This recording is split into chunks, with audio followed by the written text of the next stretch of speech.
Hello everybody, this is Moses from Zaatar Gardens, and this is episode 123 of Gardening Without Edits. I'm going to show you how the Flavor Delight Aprium looks right now. It's full of fruit, but I'm going to show you something interesting. It's supposed to be already ready, as in ripe, but let me flip it around, let me show you. So I'm going to probably go to ultra wide so you can see all of it. Let's go from underneath so you can see how much production there was on this tree.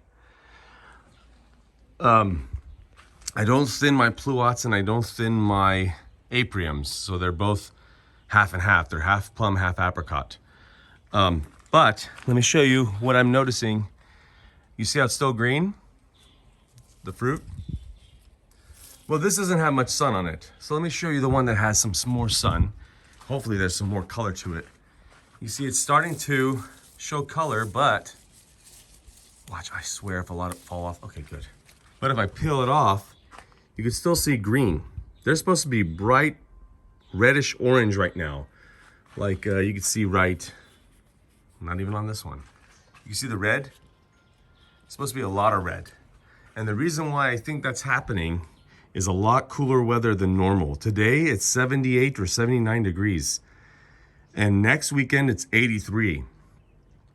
I think the cooler weather is holding back the ripening. You need warmth. You know, I'm not what do you call it? I'm not in a rush to get the hot weather here, but you won't have any fruit if you have hot weather. If you don't have hot weather, you won't have production like this. They'll all be unripe, or they won't be that sweet.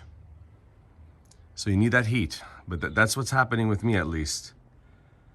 So, how are you guys doing out there? How's your fruit production going? Now remember, I don't thin. That's why it looks so crazy. Look at all that. I don't thin the aprium or the pluots.